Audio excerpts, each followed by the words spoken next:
Assalamualaikum warahmatullahi wabarakatuh. Jadi memang saya secara sengaja cerita sanad ini saya baca Mas Jamal ya, panggilannya apa? Mas Jamal. Mas Jamal ya. Pertama saya baca Al-Iqdul Farid, ini karangannya Said Muhammad bin Alawi.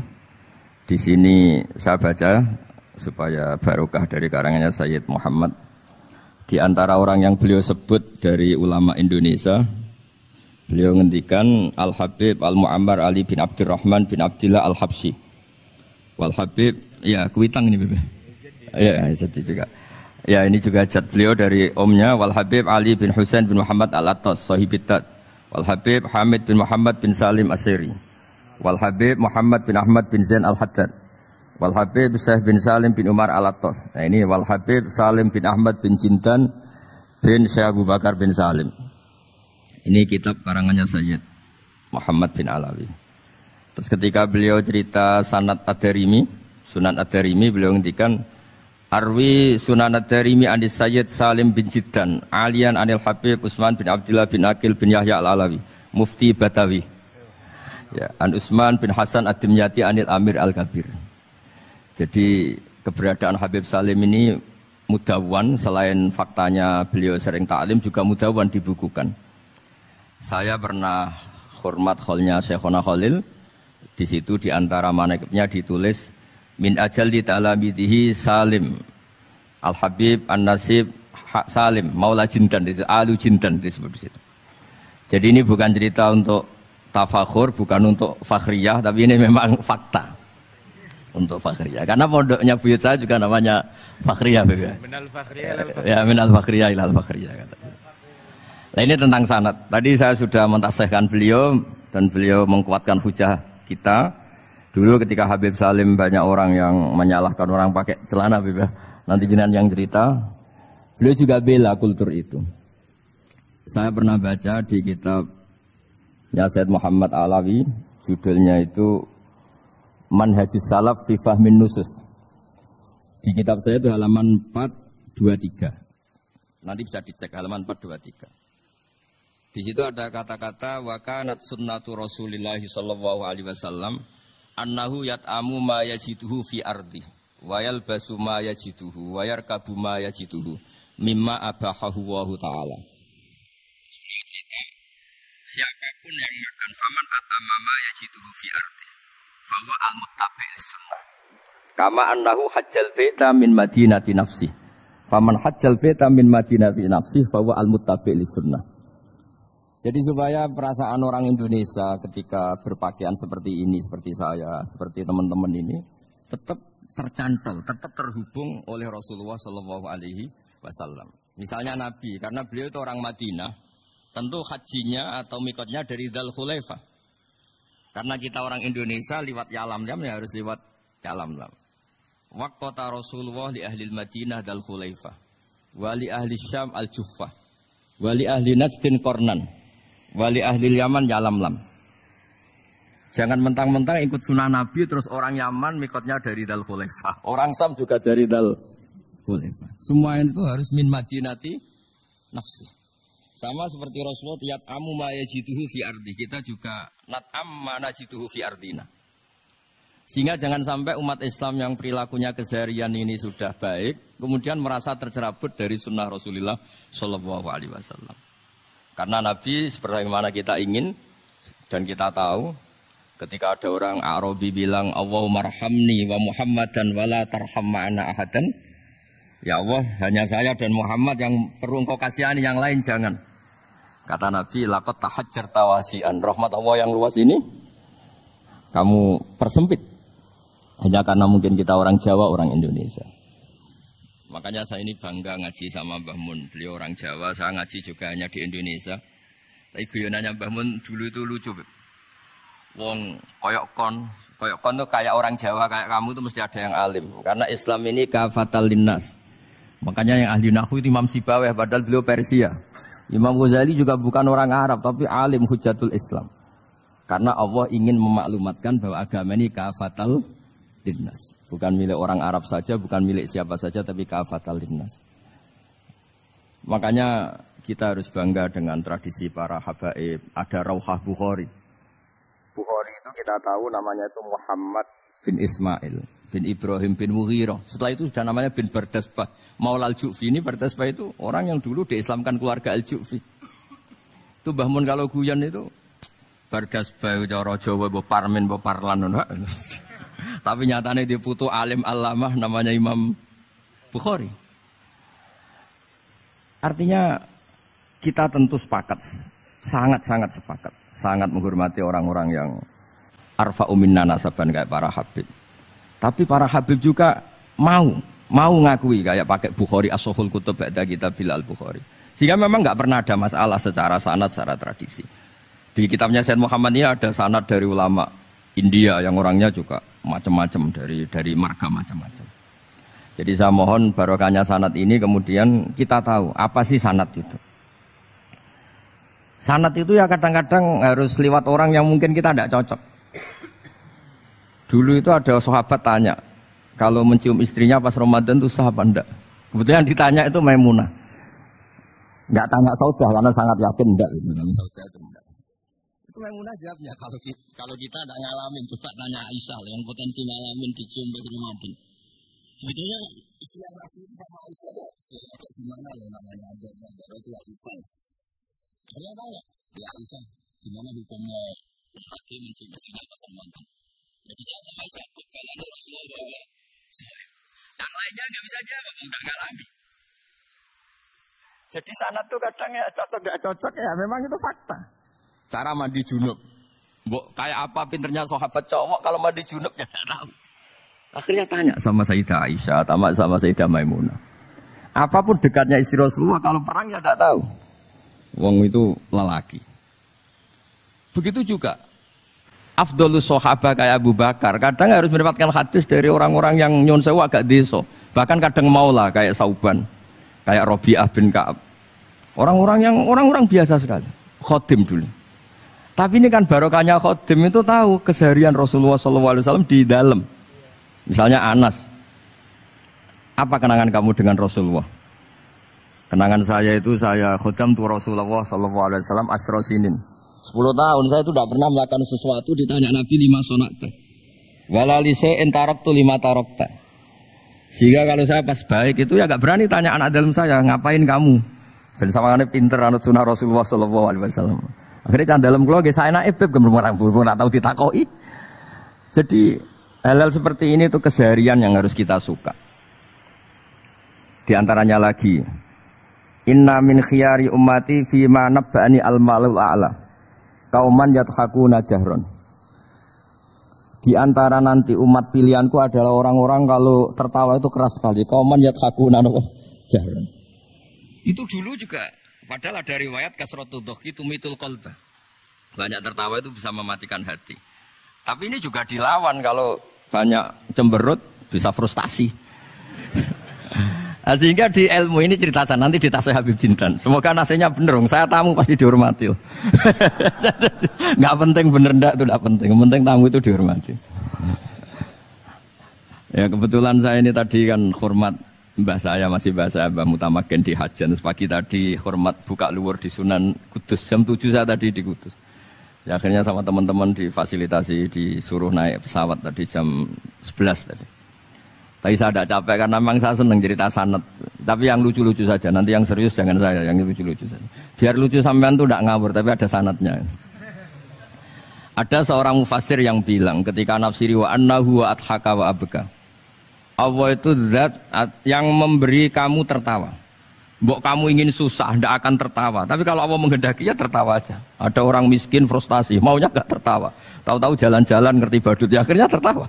Ya karena adhaka itu fi'lullah. Kalau Allah menghendaki mau apa? Karena adhaka itu fi'lullah. Gak bisa. Orang yang baru seneng kayak apa, gak ingin nangis. Tapi kalau Allah menghendaki wa abka, dinangiskan ya tetap menangis.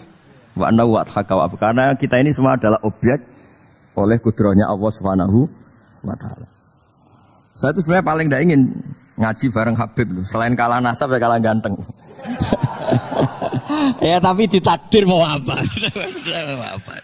Ya sudah sami'na wa ata'na. Jadi Saya saat ini tidak cari pahala benar, tapi pahala tawaduk karena diundang ya. Saya sudah penting benar salah, penting tawaduk. Jadi saya tadi sedang rayu sama Allah, ya Allah, saya kali ini tidak cari benar, cari tawaduk. Dah mesti pahalanya besar tawaduk itu. Jadi supaya Islam ini gampang ya. Saya pernah cerita ke kiai yang khusyuk. Kalau sholat lama sekali, tak cerita ini hadis.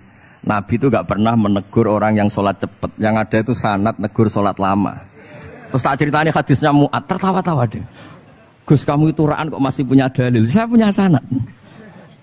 Ada nggak sanad Nabi negur orang yang baca surat pendek? Nggak ada. Yang ada itu yang baca surat panjang. Nanti bisa direvisi sama Habib Jidin kalau nggak cocok. Tapi ini yang rileks saja. Karena potongan Islam Jawa ini kalau tidak berat nggak akan kuat. Jadi ya sudah. Inna minkum munafirin katanya Nabi. Sholat yang terlalu lama itu munafir kata Nabi. Afattanun anta ya Mu'ad. Kamu bikin umat ini nggak nyaman karena kalau kamu jadi imam itu lama sekali. Ini alhamdulillah betul. Hadis ini harus kita hafal betul. Nah, supaya Islam ini meskipun pilihan-pilihan keseharian itu ada sanad itu saja kepentingan saya. Yat'amu ma yajiduhu fi ardi wa yalbasu ma yajidu wa yarkabu ma yajidu. Saya sering beb di tahun desa-desa Gus, anak kula teknik cethaki Gus tapi mboten enten kurma, nganggo degan ae. Lho Gus dari kiai-kiai ku kurma. Kurma itu halawiyat, ya degan juga termasuk halawiyat. Ya sudah. Kalau kamu ingin sunnah Rasul, Nabi enggak pernah sholat di Indonesia, berarti kalau kamu sholat ke Mekah dulu kata. Maksud saya supaya orang itu nyaman dengan Rasulullah itu hadir di semua sisi kehidupan kita. Kalau dalam istilah Sayyid Umar Hafid, Faruhu Muhammadin sallallahu alaihi wasallam awsa' wa asra. Kalau kamu bisa tawassul dengan Nabi Ibrahim, Nabi Musa, dan beliau-beliau bisa datang ketika Lailatul Mi'raj untuk hormat Rasulullah sallallahu alaihi wasallam di Baitul Maqdis, Faruhu Muhammadin awsa' wa asra kata beliau. Jadi bisa datang di kapan saja, di mana saja. Jadi jenengan meskipun di Indonesia tidak usah khawatir, kita semua ini dilihat Rasulullah SAW. Dan cara lihat Nabi itu gampang, tidak kayak kita. Kata Rasulullah, hayati khairun lakum, wa mamati khairul lakum. Saya kalau masih hidup juga baik untuk kalian. Anda bisa cerita hadis dengan saya, sering bercengkrama. Dan ketika saya wafat kata Nabi, saya sudah dekat sama Allah Ta'ala. Kalau melihat kamu baik, saya muji Allah. Kalau melihat kamu salah, saya mintakan ampun. Makanya saya ini jenis kiai yang jarang istighfar. Ini bukan karena sombong. Saya ulang lagi bukan karena sombong. Saya itu pengagum Sufyan As-Tsauri. Itu di antara khasnya itu jarang berdoa. Ketika ditanya kenapa kamu jarang berdoa, selagi saya ngajar kata beliau ini. Selagi saya ngajar itu masuk hadis ala khulafai rahmatullah. Waman khulafau kaya Rasulullah alladzina yuhyuna ma amatahu nas min sunnati. Jadi kalau saya baca Bukhari, otomatis dapat doanya Nabi ala khulafai rahmatullah. Timbang kamu doakan nangis-nangis gak jelas mandinya, mendingan mulang gitu. Terus kedua, doa hamalatil ars. Alladzina yahmiluna al-arsya man hawlahu yusabbihuna bihamdi rabbihim wa yu'minuna bi wa yastaghfiruna. Kita semua sudah diistighfari sama malaikat hamalatul ars. Rasulullah juga wastaghfir li dzambika walil mu'minina wal mu'minat. Fastighfaru Rasulillah qad kafana wa fawqal kifayah kata beliau. Artinya gini, kalau kangkang jarang istighfar jangan karena sombong, manfaatkan fasilitas ini. Jadi semua itu jangan sampai kita ada istighfar karena jafatul qalb, karena qaswatul qalb. Enak lah kalau ada fasilitas gitu, ada fasilitas. Itu kalau saya pidato di depan Gus-Gus. Kalau di depan Habib Mbak berani, di depan Gus-Gus. Itu ada yang setengah beling, setengah ada alim, ada yang alim. Terus yang beling-beling pesan sama saya, Gus tolong bela kami maksudnya. Ya kadang-kadang mubalek kan order pesanan itu. Terus tak bacain ayat walladzina amanu wattaba'athum dzurriyyatuhum biimanin alhaqna bihim dzurriyyatahum wama alasnahum min amalihim min syai'. Orang aba-abanya iman, anaknya iman itu nanti surganya disertakan mbahnya. Meskipun kelas amalnya ndak sama. Jadi mbah-mbahnya alim alama, anaknya yang ndak alim nanti surganya sama-sama yang alim. Kenapa sih kalau ada fasilitas nggak dipakai? Pakai aja nggak apa-apa kan? Yang alim yang komplain. Sudah kamu yang alim dihormati, dicucup, salami template, yang ikhlas saja, tidak usah protes kata saya gitu. Artinya saya inginlah keseharian kita yang awam, yang apa itu harus cari backupan hadis supaya semua keseharian kita itu ada apa? Sanad. Misalnya sampean kalau malam itu nggak bisa tidur. tahajud ndak, witir ndak, ya mutolaah ndak. Tapi lihatlah itu sebagai tarkul ma'asi. Apa tarkul ma'asi? Alhamdulillah. Malam ini saya tidak zina, tidak maling, tidak dugem. Coba kalau kamu malam-malam di kamar, itu namanya apa? Tidak tahajud, tidak witir kan? Tapi kamu harus syukur karena itu tarku zina, tarku sarikoh, tarku kata wa kata. Supaya kamu tetap syukur sama Allah Ta'ala. Ismamin mubahin ila wa yatahaqqaqu bihi tarku haramim ma. Setiap mubah yang kita lakukan pasti di saat itu ada haram yang kita tinggalkan. Makanya dulu banyak orang-orang soleh yang semalaman tuh guyon sampai pagi. Bukan karena ingin urakan enggak, karena mengalahkan setan. Malam itu godaan mungkin ingin ngintip siapa itu masih kuat sekali. Ingin nonton siapa itu kuat sekali. Terus setan dilawan dengan guyon. Ternyata setelah guyon tuh asik, tahu-tahu pagi dan dutannya selesai. Oh, itu setan bisa struk melawan orang alim yang seperti ini. Karena nilainya tarkul masih. Meskipun dengan cara guyon, karena kalau yang cara wiridan itu calon wali, Beb. Kalau yang enggak calon wali, ya pokoknya tarkul maksiat. Maksud saya supaya harian kamu yang biasa-biasa saya ini menjadi luar biasa karena ada sanad. Ada apa? Ada sanad. Makanya dulu ulama-ulama itu kalau ngelawan setan itu pakai faroh, pakai seneng. Karena setan itu paling seneng kalau melihat orang mukmin susah. Kalau susah terus ngersuloh, kalau ngersuloh gugat kodok qadar. Disebut innaman najwa minasyaiton liyahzunal ladzina amanu. Jadi setan itu targetnya supaya orang mukmin itu resah. Kalau resah gugat. Pertama gugat orang tua. Ngapain sih jadi anaknya orang miskin? Jadi susah kita kan. Kalau yang enggak mulia ngapain jadiannya Parman? Kalau saya Habib kan langsung mulia. Kalau Gus kan langsung mulia. Gugat orang tua. Gugat sana, gugat sini. Tapi kalau kamu sudah seneng, wajah pesek, welek, keriting, sawan nang karuan. Kenapa enggak gugat siapa-siapa? Ya sudah yang kebaik kul bi fadlillah bi rahmati fa bidzalika falyafrahu. Jadi saya ingin semua itu senang bi fadlillah bi rahmati, yang rileks, yang saya ini kalau nuruti capek-capek. Tadi malam saya di Mbah Mutamakin, tadi pagi hormat Sunan Kudus. Terus tadi naik pesawat, datang mandi langsung hormat. Kalau itu dihitung capek. Tapi kalau dihitung senang ketemu Habib Jintan, ketemu jenengan. Kesempatan seperti ini enggak gampang. Ya sudah selesai. Makanya ini latihan ya, latihan terus. Saya ulang lagi apa? Latihan terus supaya Islam itu ada di semua sisi hidup kita.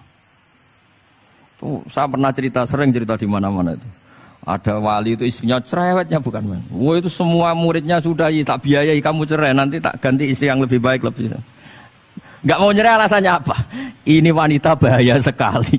Kalau sampai dinikah orang lain, kasihan orang lain dapat musibahnya. Biar saya aja yang ngalami kata-kata wali itu. Jadi dia ada ingin, makanya ada juga kiai di santri buling di rumah teh. Santri ini nak pindah pondok, ngerusak pondok uang, mendingan pondok kuai. Jadi dia handle. Terus sekarang apa? Dia handle daripada ngerusak pondok orang lain, mendingan pondok saya. Jadi cerita-cerita seperti ini harus kita kaji, supaya semuanya itu pakai sanad ilmu. Sama lihat di kitab Ihya itu, ada bab-bab di Ajaibul Qalb. Apa di bab apa Ajaibul? Di situ kayak apa Imam Ghazali memerankan orang-orang pilihan Allah yang menjadi gampang melihat keseharian. Misalnya gini, misalnya Islam zaman akhir kan katanya tantangannya banyak.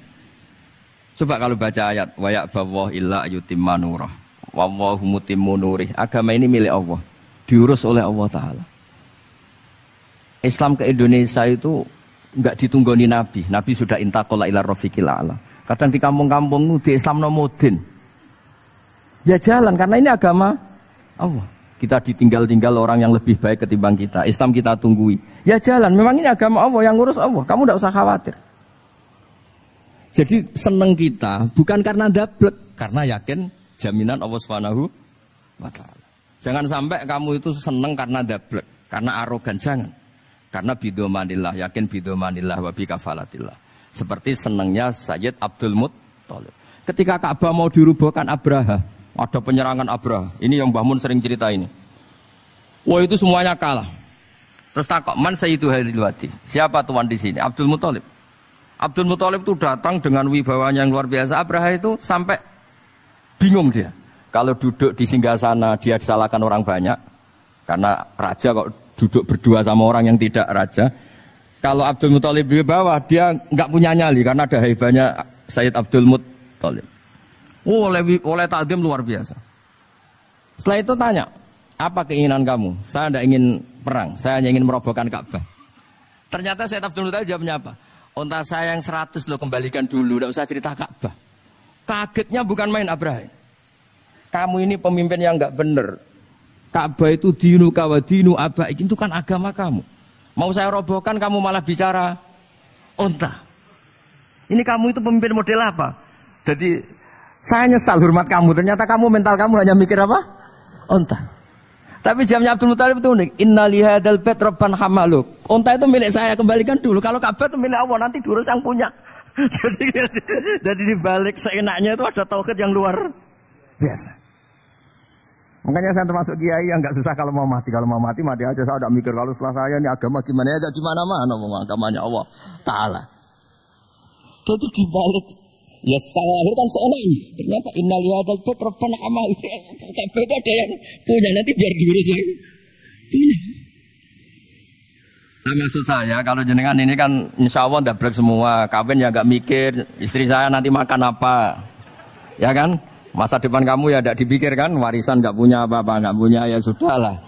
Bukan karena dapet, karena tawak.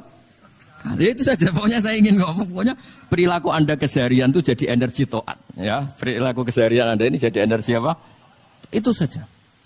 Barokahnya kamu ngaji nopo sanad. Itu dulu ada ulama miskin sekali. Itu tiap pagi datang ke gunung paling tinggi, terus dia duduk itu agak-agak angkuh itu. Siapa yang lebih raja ketimbang saya? Terus ditanya, kamu tidak raja kok merasa? Ukuran raja itu tidak ada yang berani nyurus. Di sini juga nggak ada yang berani nyurus saya. Lu itu sudah bisa syukur sampai mati. Karena sekali dia kumpul orang, lihat orang naik Alphard ngeluh, lihat orang punya istri cantik ngenes, lihat apa ngenes daripada gitu naik ke gunung. Siapa yang bisa menandingi keladatan saya dalam hidup ini? Ana ma Allah wabillah ngomel-ngomel sendiri. Tapi itu cara dia syukur. Cara dia apa? Syukur. Dan akhirnya betul dia punya sanad. Mangkana aminan fi sirbih mu'afan fi jasadi intahu kuntu yaumi faka'anna ma khizat lahu dunya bihadzafir. Ya sebentar orang itu sehat, ya aminan fi sirbih mu'afan fi jasadi intahu kuntu yaumi faka'anna ma khizat lahu dunya bihadzafir. Jadi ini madhab saya karena saya diundang di sini pasti Habib Jidan juga ingin khas saya. Jadi kalau saya pura-pura tawadhu, pura-pura baik kan kaget. Kenapa Gus Bak sekarang jadi baik kan nanti? Ya ini anggap saja jujur. Ya kok rubah. Nggih ngoten mawon mugi-mugi barokah. Assalamualaikum warahmatullahi wabarakatuh.